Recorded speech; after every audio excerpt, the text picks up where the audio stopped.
Welcome to another video with Discover Dunwoody, where we bring in great people to hear things about them and their organization.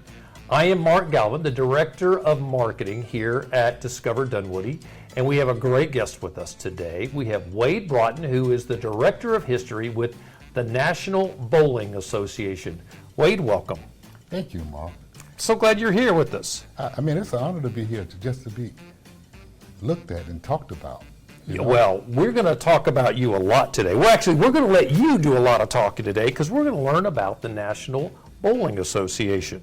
Okay. Tell me a little bit about the organization. What do you guys do? Well, it's a bowling organization, but it's a lot more than that. You see? Yeah, it started in the 30s. You know, in the 30s, the social climate in America was a great different than it is now for the African American. And bowling grew. I mean, bowling really grew in the 30s, 40s, and 50s. In fact, in 1940, President Roosevelt said bowling was the #1 activity of this country. The #1 activity. Yes, the president Wow. said that. But in the 30s, the African Americans were realizing another aspect of the American dream, so to speak, you know? And they saw that they wanted to express themselves. And bowling was one of the ways and means of doing that. So, in some of the cities in the northern part of this country, particularly in the states of Ohio, Michigan, Illinois, and those particular states, there was a lot of bowling activity.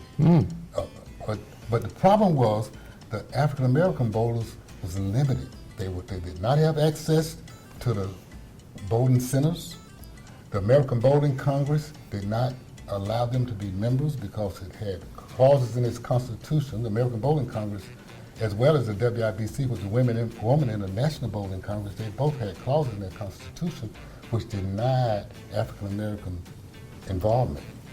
And so these people wanted to still bowl, and particularly the people in Cleveland. They were the leaders. J. Marie, Joe Blue, Winston Brown, Jack Robinson, and the lady, Viola Crosswhite. They were really, really activists at that time.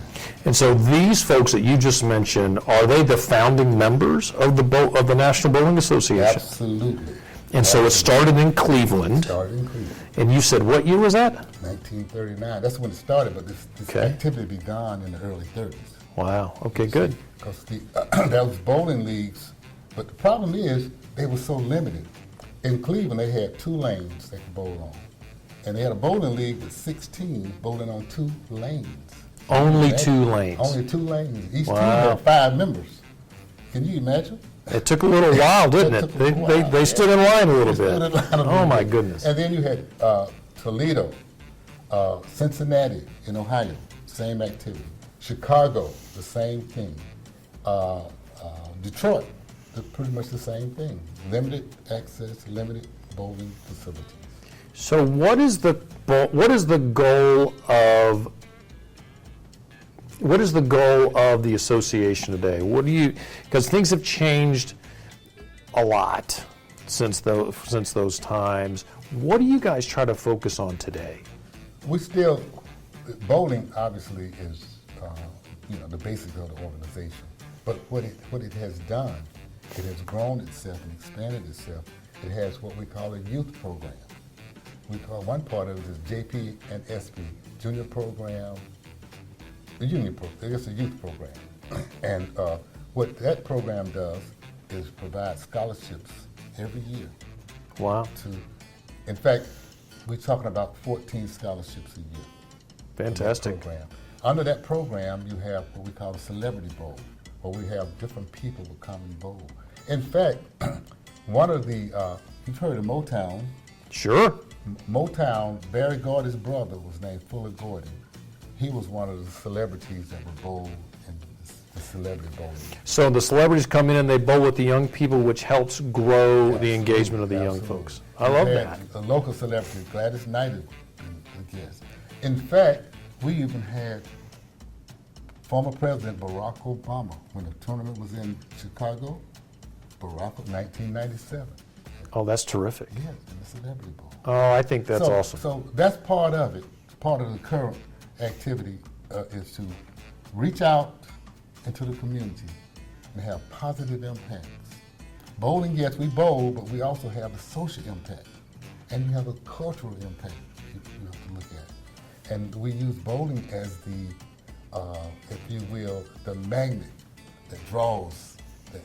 See, I think this is interesting. And so you're bringing in these young people. They're spending time with mentors. Yes. It is bowling, but you have a larger goal that you engage these young people and you're improving their lives. Absolutely. And in fact, here recently, in March of this year, we had what we call the HBCU Invitational event. It was hosted in Douglasville, Georgia. And we had 13 schools to come to bowl. Wow. All female teams gathered here to bowl in that event. And if we go further back, we had what we call fundraisers for the HBCU. At that time, they called it United Negro College Fund. But they would do these fundraiser tournaments for them. You know? And when you talk about reaching out, another thing that the organization did and still does, even though sickle cell anemia is not as prominent now as it was before, but we had sickle cell. We're part of the Sickle Cell Foundation. It was part of raising funds for the March of Dimes. So you have a lot of really, you're doing great work. I hear you're hitting a lot of different areas that need support, and I think that that's pretty admirable.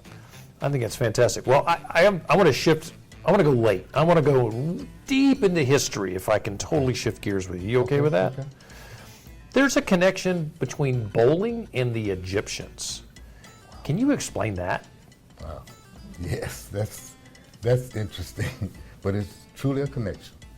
What you will find that it was determined. I can't think of the doctor's name. Dr. Petrie. He discovered it in 1939. In fact, the same year that the TNBA started, he was doing research in Egypt, and he found bowling implements.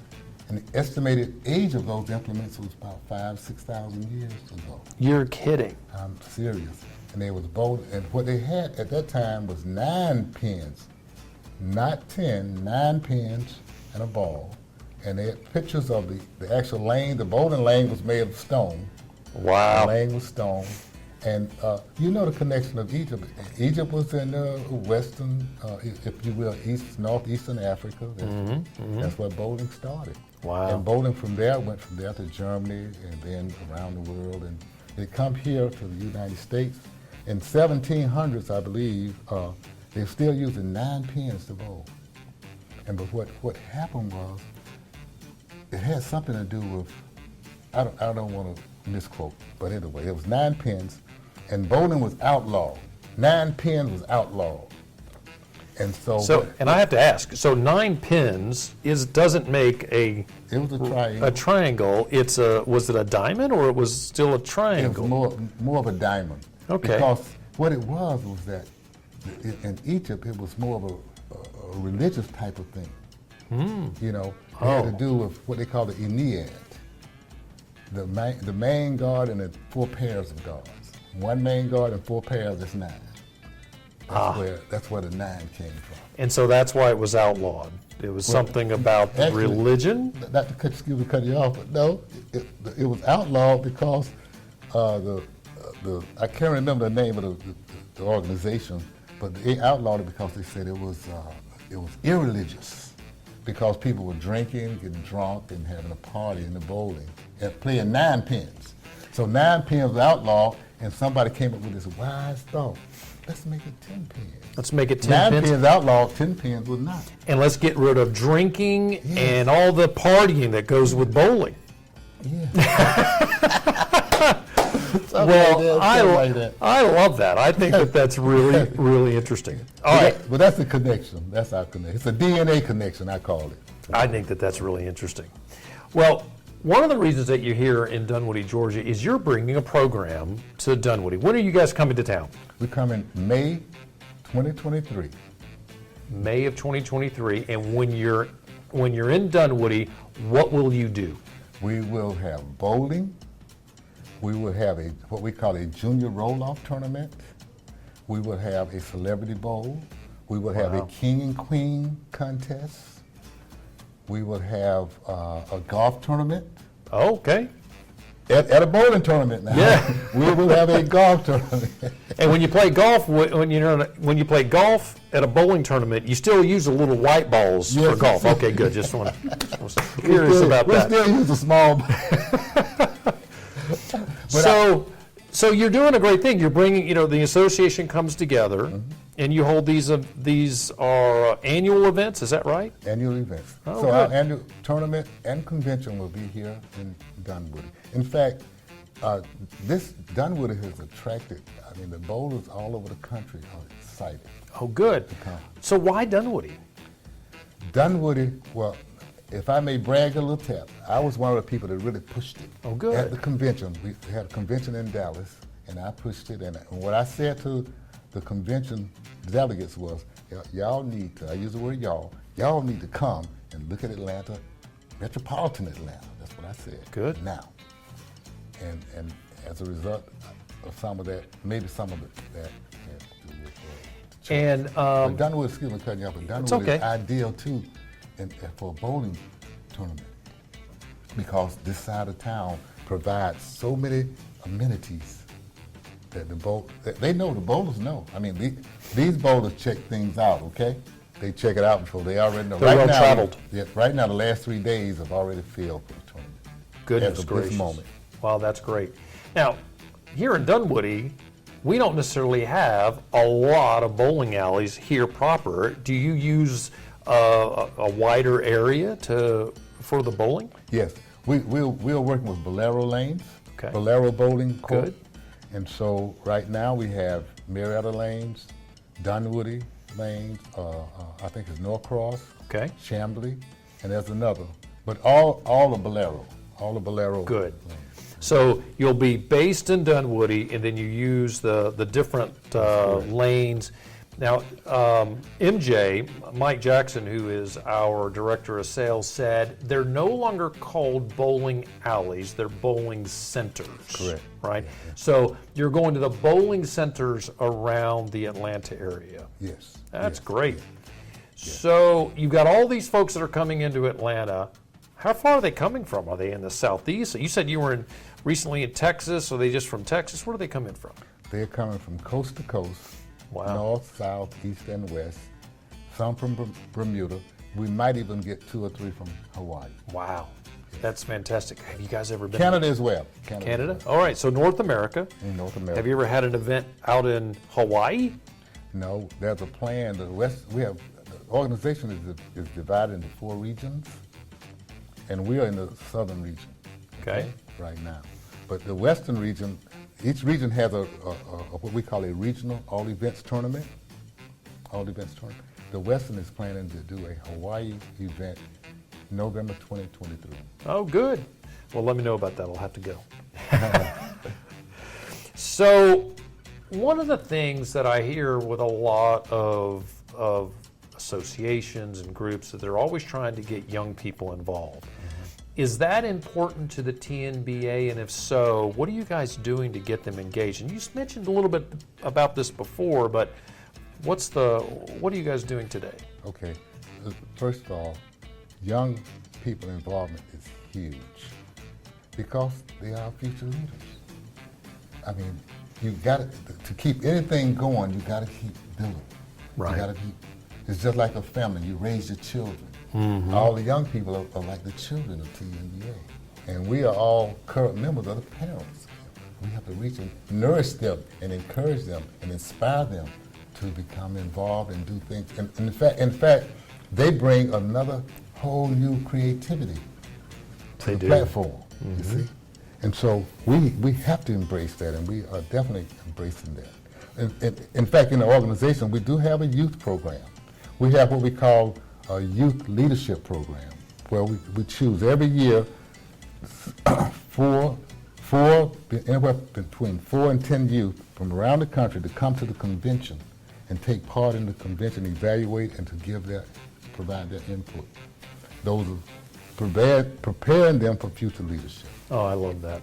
Well, I think that is it's admirable, and it'll create the future vitality of the organization. Yes, And I think that's great. Well, Wayde, I'd love to share with our audience where they can go to join in the fun. Okay, our website is TNBAinc.org. On that website, you can find all the information regarding TNBA. Even you will find the various senates. TNBA is composed of 4 regions. Each region has senates, what we call affiliates. And depending on where you live, you can find a close senate to your geographic location. Oh, that's great. Join. That's great. And they'll be able to join the event here next year. Absolutely. If you're here in Dunwoody, they can do that there. And in fact, we invite you all, if you're not a member, not a bowler, that's okay, come on. If you want to bowl, you still can bowl. If you don't want to bowl, you just come on anyway, because we are about friendship, fellowship, and sportsmanship. And what happens at TNBA events, what causes people to want to come back again, Mark, is that they develop these friendships. And these friendships are lasting kinds of things. They look forward to going again to renew, to re-energize themselves with those friendships and those fellowships. And it sounds as like, well as a tournament of sportsmanship in the bowl. and I can be a golfer and come. Absolutely. We're going to have, each year, our junior JP and SP program have a golf tournament. And it's designed, its purpose to raise money for the scholarships that we give every year. Well, I think that's fantastic. Is there a way for people to donate money to the organization, or are there other efforts like that that folks can find engaging?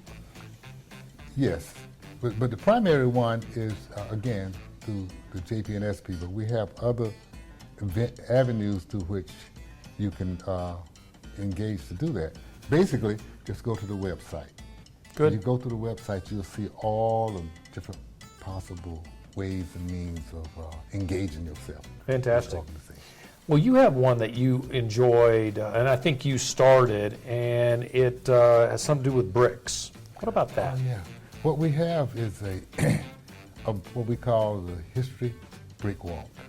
It's located at the national office. It started in 2011.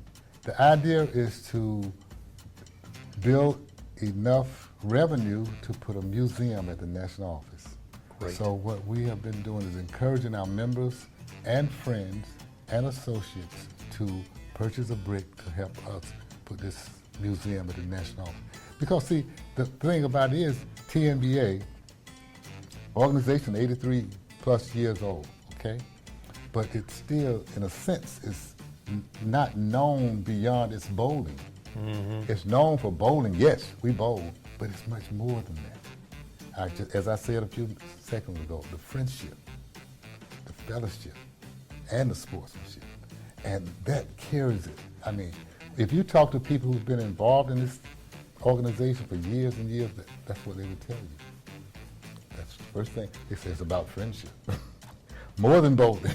I'm sure. It's about fellowship. They would tell you that. Mm-hmm. Yes, indeed. Yes, indeed. Well, I think that will bring people back again and again. Wayde, thank you so much for spending some time with us here at Discover Dunwoody. We appreciate you being here with us, and we look forward to welcoming everybody with TNBA to Dunwoody next year in May. Okay. Look forward to seeing you there. Okay, can I make a... Absolutely. I want to give a local affiliate a little attention. I'm part of the Atlanta Gate City Senate. It's the local affiliate, the metropolitan affiliate here. It covers all the metropolitan Atlanta. And you can find that on the TNBA website. And we are really looking forward to having an exciting, this event next year, I guarantee you it's going to be one of the most outstanding ones. Oh, of course. Well, we love that.